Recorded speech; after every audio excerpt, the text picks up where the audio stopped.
The illness was detected in our son. It changed our daily lives overnight. When Tyler was just 7 years old, a sudden collapse at school marked the beginning. Repeated headaches and vomiting led to a rush to the hospital, where the test results brought our family to despair. Tyler was given a grim prognosis of just 1 year to live, a rare disease with no treatment and no hope for cure. Medication could ease the symptoms, but stopping the disease's progress was impossible. His strength waned by the day, and eventually, he was bedridden. By the 3rd grade, his health had deteriorated to the point where he could no longer attend school. Meanwhile, my husband, once kind and family-oriented, began to change as our son's illness worsened. He claimed to work overtime more often and began to leave the house frequently. Sometimes he stayed out without notice, and when he returned, he would lash out at me and the children. His absence became a relief, as his anger and irritation became our new norm. As our son's illness dragged on and my husband's absences grew. After our son passed away, my husband showed no tears, shouting, "You've been nothing but a nuisance to the end," and acting as if to strike the coffin. I felt I had no more need for such a husband. In my trembling, angry hand was a letter from my son who had passed away. The time for vengeance had come. I am Susan, a 37-year-old homemaker. I lived in an ordinary family with a husband and 2 children. But when Tyler's illness came to light, that ordinary began to crumble. The loving father's personality changed, and the children grew fearful of his actions. Watching their faces for cues, my children seemed to be in constant anxiety, which pained me. The days when my husband was away brought a guilty sense of relief. I didn't know where he went, but his recent promotion was a fact, and I assumed he was busy. Yet, I couldn't help feeling suspicious, as he had never been away from home this much before. Mom, is Dad not coming home again today? It seems so. He won't be home today. My daughter Lisa, who shares dinner with me, lacks her usual cheerfulness. At 8 years old, she's at the age where she wants to be pampered by her parents. But caring for my son has cut into our time together. I can only wish for my husband to support our family. One day, after several days, my husband returned home. As he entered, scattering his belongings and clothes carelessly, the atmosphere of the home shifted. Unaware of the change, he sprawled on the sofa and demanded, "I'm beat. Isn't dinner ready yet?" "I'm preparing it right now. Just wait a little longer, please." Make sure the meal is ready on time. How long have you been my wife?" "I'm sorry, but today, Tyler hasn't been feeling well." "Again? How long will he keep causing me trouble?" There was no way I could stay silent after that. That kind of talk is unacceptable. Our son is fighting hard. He's suffering from the side effects, but he tries to smile so as not to worry us. "So what? Do you think that satisfies me? If you really want to make me happy, get healthy." Those are cruel words. How can you say something so cruel? Do you remember how happy you were on the day our son was born? Have you forgotten the moment you held our child in your arms with tears streaming down your face? Unable to say what I wanted, unable to ask what I needed, I could only cry in response to the terrible words spilling from my husband's mouth. Watching this, my husband stood up and grabbed his jacket. "Enough, I can't stand this depressing house. I'm going out to eat." "Wait, please." But he ignored my voice and left. The door closed heavily, and the room was enveloped in silence. Mom! As I stood there in shock, a small voice called out to me from behind. When I turned around, there stood my daughter with a worried look on her face. Even as I tried to hide my tears, I wiped them away and rushed to embrace her. Dad just got back, and now he's gone again? "Yes, that's right. Dad's busy, you know." I see. Unable to hide her lonely expression, I hugged her even tighter, feeling her small body tremble. "Don't worry, it's going to be okay, all right?" Yeah. Lisa's small hand gripped my clothes tightly. That night, my husband did not return home. Watching over Lisa's sleeping face, I made my way to Tyler's room. Dad was angry again, wasn't he? Tyler, who has been alternating between hospital stays and home care, was at home today. He wasn't feeling well, but fortunately, it wasn't bad enough to require hospitalization. However, for my husband, it would probably be more convenient if Tyler were hospitalized. The loving father who once cherished his children was no more. I'm sorry.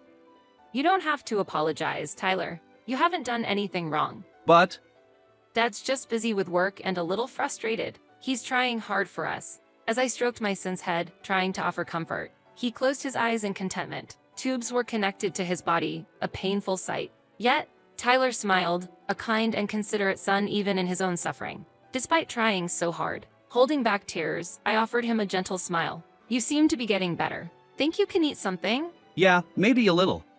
"Then, I'll bring you some chicken soup and grated apple. Just wait for me." Okay. Hey, Mom. He called out to stop me as I was about to leave the room. "What is it?" I love you, Mom. His words shook my heart, and I had to rush out of the room to keep from crying. Tyler's condition was unpredictable, sometimes improving, sometimes declining. The disease was slowly taking his life. After a long while, my husband came home, seemingly in a good mood. "Welcome back. Did something good happen?" It's none of your business. He seemed cheerful, but his attitude was as cold as ever. How's Tyler doing? Is he at the hospital today? He's been resting at home since yesterday. Whenever Tyler was hospitalized, I would always message my husband. He would read the messages but never reply. It had been a long time since I heard any words of concern for his son from him. Tyler turned 10 3 days ago. Oh, did he? It was not a question of did he? Before Tyler's illness, my husband always remembered his birthday. Now, birthday parties without my husband had become the norm. He no longer showed any interest in his son or daughter. I kept asking myself why I was still with this man, but no answers came. As long as my son and daughter cherished their father, I couldn't easily consider divorce. I was about to speak to my husband while he was still in a good mood. Dad, Lisa came into the living room. Lisa, it's been a while. I'm glad to see you're doing well.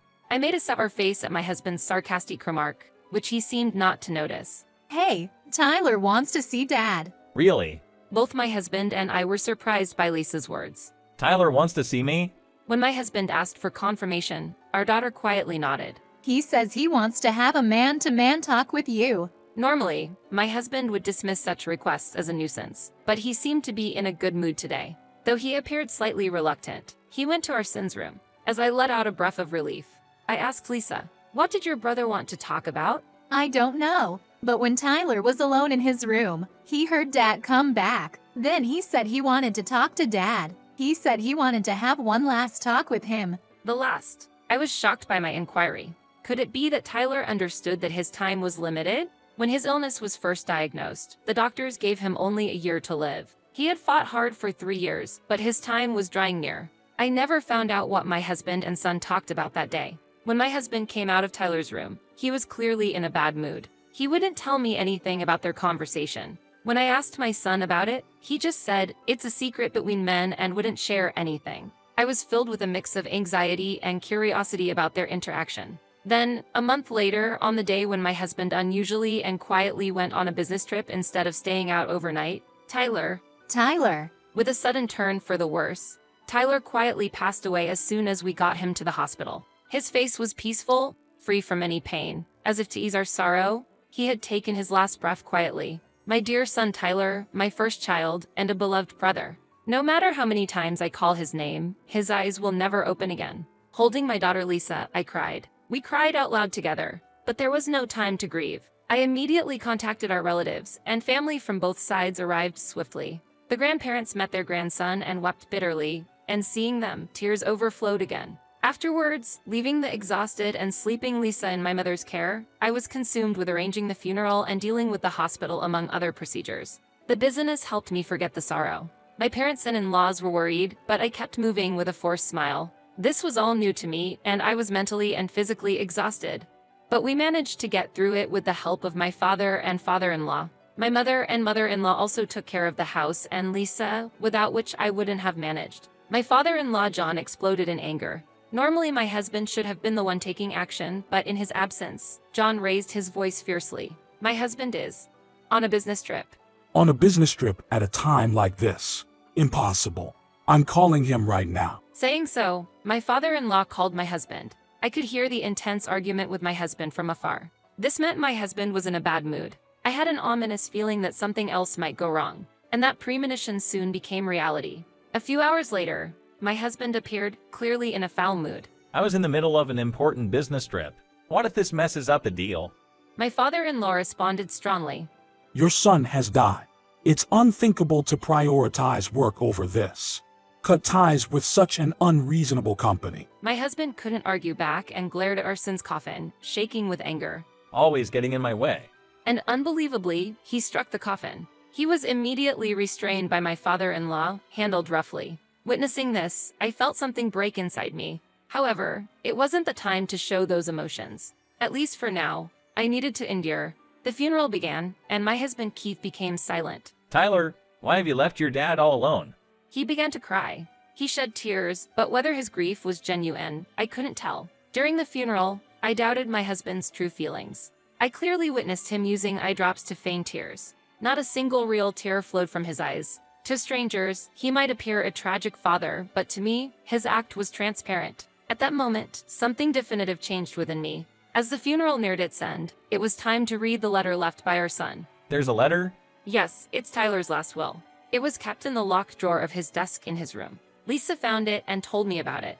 Encouraged by Lisa, I took out the letter and began to read it, as my husband looked on in surprise. I'm going to read it now. Saying this, I stood in front of the microphone, bowed to the attendees, and began reading the letter. My son's words were moving. Reading them was impossible without tears. He spoke of the joy in his life, his gratitude, messages to his friends, love for his grandparents, words for his sister Lisa, and his thanks to me. His life was full of brilliance, and he conveyed how happy and thankful he was. The words "I love you" were repeated many times in the letter. Each time I read them, tears streamed down uncontrollably. Yet, I chose to read this letter myself. Sobs of grief could be heard from the other attendees. In the midst of everyone's tears, there was one person who showed no tears, my husband Keith. He pretended to wipe his eyes with a handkerchief, but no real tears fell. I wondered if he realized that the letter contained no words directed at him. Some attendees seemed to realize the true nature of his sentiments. My mother Alice whispered to me with tears in her voice.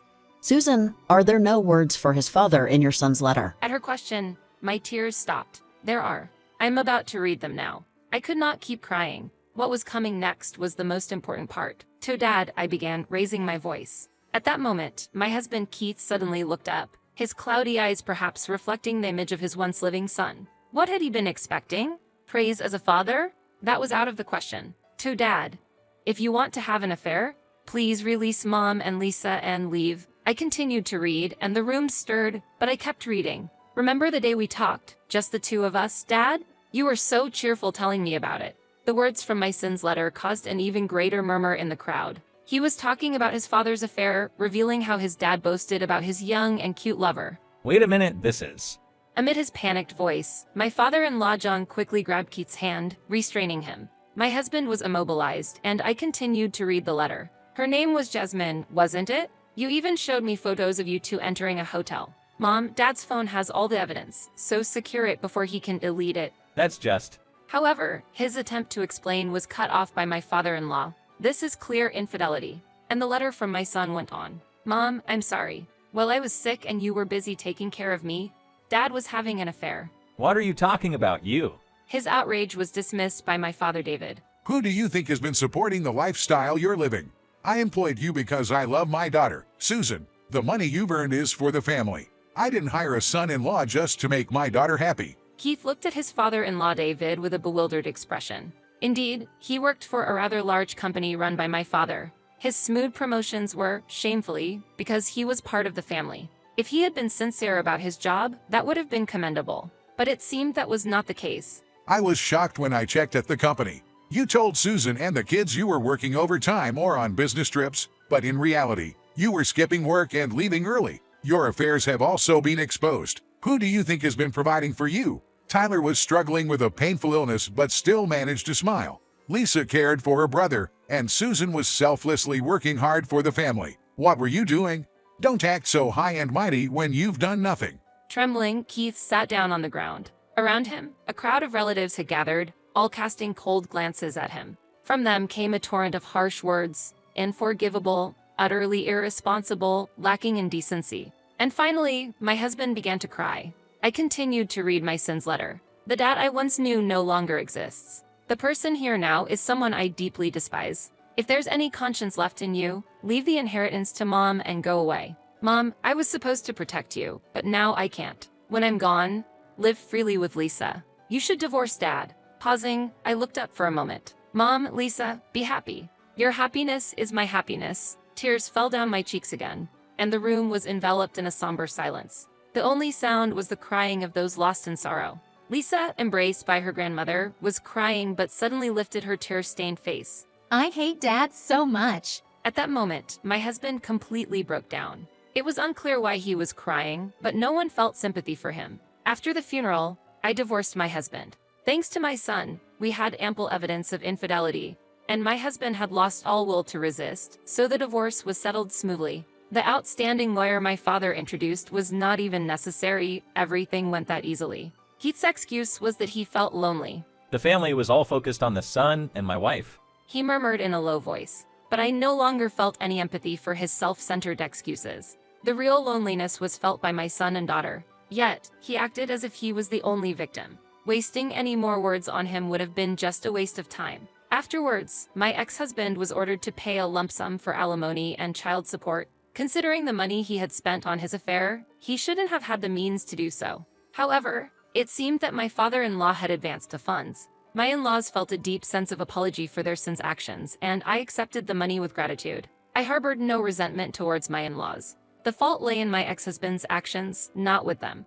The root of the problem was my ex-husband's own weaknesses. He was dismissed from my father's company and lost his job. Yet, my father-in-law did not pressure him to repay the money and even found him a new job. The new job was in a tough environment, with no room for play. There might be legal issues, but my ex-husband's suffering was the result of his own actions. Lisa and I started a new life. The memories of our son, who had fought his illness, gave us strength in times of difficulty. 20 years later, the cry of a newborn echoed in the hospital, and there was Lisa, now a mother, holding her baby. Lisa, holding her newborn, declared with resolve, "I will protect this child in any situation." Her words conveyed the strength of a new mother. I watched the baby's face, moved by my daughter's growth. The baby's features somehow reminded me of my late son, seeming to bear a resemblance. It wasn't that he was a replacement for my son, but rather a joy that my son's genes were carried into the next generation. Mom, I love you.